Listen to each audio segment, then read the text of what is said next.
Saturday morning and you're sitting on your couch and your aunt calls. Your mother has just had a heart attack. You need to come home to California quickly. Without hesitation, you call your babysitter, you pack your bags, and you jump on a plane. The very next day, your babysitter calls and says that your daughter has just fallen and broken her arm. She's okay, but the emergency room won't release her back to your babysitter without a power of attorney. If you had been prepared for an emergency situation like this, you would have already gotten a temporary guardianship power of attorney for your daughter's medical needs, should you not be able to there to take care of her. So let's talk about power of attorneys, the different types, why they're necessary, and how you can obtain one. First, let's talk about power of attorneys, and what are they? A power of attorney is a legal document that you give to someone you trust to be the pretend you when you cannot be you. So now that we know what a power of attorney is, let's talk about the different types of power of attorneys. There are two types, general and special. A general power of attorney is something that you're probably the most familiar with. A general power of attorney is a very broad and vague document that allows the possessor to have almost unlimited access to your legal needs. It is not usually accepted anymore by most institutions, so that's why a special power of attorney may be better for you. So let's talk about special power of attorneys. A special power of attorney is an attorney that is tailored for your specific legal needs, and it does come with limitations. Special power of attorneys like these can be used for your taxes, paying your bills, taking your dog to the vet, or picking up your children from the emergency room. A person that has a power of attorney for your taxes will not be able to open a credit card in your name because of its limitations. So maybe it's good for you to have a special power of attorney. So now that we know the two types of power of attorneys, let's talk about why are they necessary. For our military members, it is key to being legally ready at all times. Our military is constantly deploying and usually at short notice. So for that, we typically have special power of attorneys for our family care plans. So let's talk about family care plans. If you have a dependent that requires a guardian, you will require a family care plan. What do you need for your family care plan? A special power of attorney. This special power of attorney, better known as a local parentis, will allow someone to take temporary guardianship of your dependents for both short-term and long-term engagements. This power of attorney will allow them to take care of their medical, emergency, dental needs, and allow them to enroll them in school, youth programs, or even the CDC.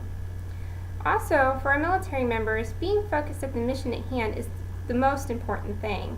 And the most common misconception about needing a power of attorney is for our military married members. If your spouse is already on account with you, you will not need a power of attorney. However, if your spouse is not an account that you guys share, you may want to put their name on it, otherwise your spouse will need a special power of attorney to take care of your legal needs, such as paying your bills, selling your car, or maybe picking up your child from the CDC.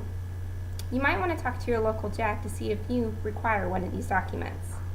So now we know why they're necessary for military members, let's talk about our civilian members. Civilians will need special power of attorneys for similar instances, but maybe not always the same as military members. Should an emergency arise, it's always good to have a special power of attorney for someone to take care of your apartment or your financial needs. College students typically give power of attorneys to their parents to take care of their student services or banking situations. You may also want one to take care of your dog if you ever have to leave, so they can take them to the vet. So now we know why it's so necessary for our military and civilian members to have a power of attorney. Let's talk about how you can obtain one. It's easy for civilians to obtain a power of attorney. All they need to go is to go to their local civilian attorney's office. Fees are different from attorney to attorney, anywhere from $30 to $50 for a power of attorney and another $5 to $10 to get them notarized.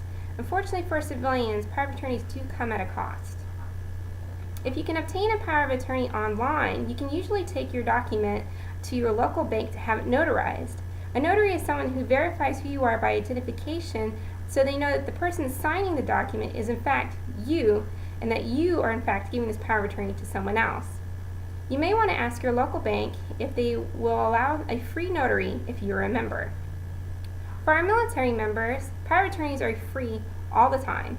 You can contact your local JAG office, whether it be Air Force, Army, Navy, or Marine, at any time, and usually there are walk-in hours. Power of attorneys are free, and so are the notaries as well. The Air Force has gone one step further by offering you a legal assistance website where you can do power of attorneys yourself in the privacy of your own home. This website is https://aflegalassistance.law.af.mil. This website is not exclusive to the Air Force, and any branch may use it, so you may want to call your local JAG to see if they have access to this website. Further information on documents like these can be found in the Air Force Instruction 51504, Legal Assistance, Power of Attorneys, and Notaries, located on the ePublishing website. You can also find more information if you just Google legal documents or power of attorneys. You can take these documents to any civilian attorney of your choosing, but again, it may come at a cost for our civilian members. The key to be legally ready at all times is having this power of attorney. You can't always anticipate life's what-ifs, and it's always a good tool to have on hand. Power of attorneys do have an expiration, so if you've had one before, you may want to check when they expire. Again, having a power of attorney, knowing what it is and why it's necessary to you, is the key to always being legally ready. So, are you legally ready?